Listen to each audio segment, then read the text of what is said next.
આણંદ શહેરમાં કલેક્ટર કચેરી ખાતે આશા વર્કરો અને આશા ફેસિલિટેટર બહેનોએ વિવિધ માંગણીઓને લઈને સૂત્રોચ્ચાર કરી કલેક્ટર ચેમ્બર્સની બહાર રામધૂન બોલાવી સૂત્રોચ્ચાર કરી વિરોધ પ્રદર્શન કરી આવેદનપત્ર આપ્યું હતું। કલેક્ટર કચેરીના ચીટનીશને વડાપ્રધાનના જન્મદિવસને લઈને પુષ્પગુચ્છ આપી શુભેચ્છાઓ આપી હતી।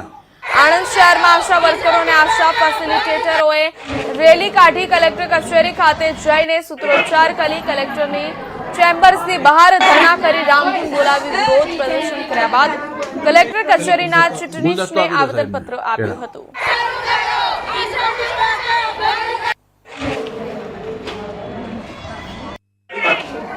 जी मारू नाम सुनंदाबेन रमेशभाई परमार है।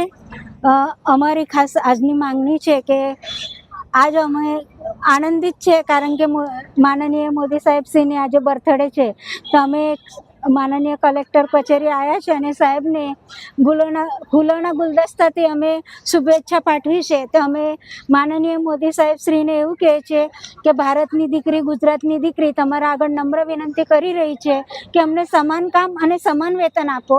આ બહેનો આ દીકરીઓ તમારી છે।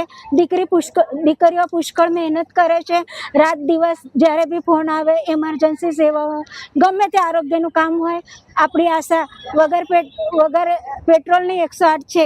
એટલે માનનીય સાહેબ શ્રીને નમ્ર વિનંતી છે સમાન કામ સમાન વેતન આપે અને દીકરીઓની ઈચ્છા પૂરી કરે અને સમાન વેતન। મારું નામ મકવાણા જ્યોતિબેન કનુભાઈ છે। હું આશા વર્કરમાં 2009 થી જોબ કરું છું। કન્ટિન્યુ જોબ કરીએ છીએ। અમે સરકારની સામે અમારી એ જ લડત છે કે અમને ફિક્સ પગાર કરવામાં આવે, અમને કાયમી કર્મચારી તરીકે નક્કી કરવામાં આવે। અમને પૂરતું ઇન્ટેન્સિવ મળતું નથી। અમને મોબાઈલની બધી કામગીરી કરવામાં સોંપી દે છે પણ મોબાઈલની કોઈ જ સુવિધા અમને અપાતી નથી। તો એ સુવિધા અપાવે, અમને એનું રિચાર્જ કરી આપવામાં આવે અને બધી જ બહેનોને સમાન વેતન મળે એવી અમારી આશા લઈને અમે કલેક્ટરશ્રીને આવેદનપત્ર આપવા આવ્યા છીએ। અને અમારી આશા બેન અથવા આશા ફેસિલિટેટર બહેનો છે એ પણનું શોષણ થાય છે। તો એ લોકો માટે પણ એમની જે રીતે આવતું હોય એ રીતે એમને પણ ઇન્ટેન્સિવ પગાર નક્કી કરવામાં આવે। કૈલાસબેન ગોપાલભાઈ ઠાકોર મારું નામ। આજે જે તમે વિરોધ પ્રદર્શન કર્યું છે, આવેદનપત્ર આપ્યું છે, શું માંગણીઓ છે? અમારી માંગણીઓ એ છે, પહેલાં તો હું મોદી સાહેબને જન્મની શુભેચ્છા પાઠવું છું। મારી આશા તરફથી બધા અમે જન્મદિવસની શુભેચ્છા પાઠવીએ છીએ। પણ અમારી માંગણીઓ એવી છે કે સમાન કામ સમાન વેતન।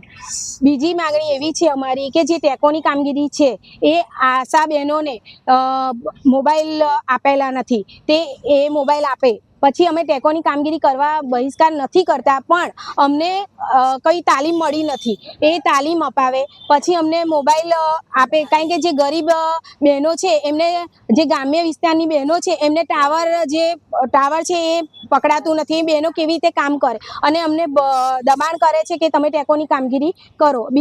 બીજું કે અમને સમાન કામ સમાન વેતન અમને ચૂકવે। અમે 2009 થી જોબ કરીએ છીએ।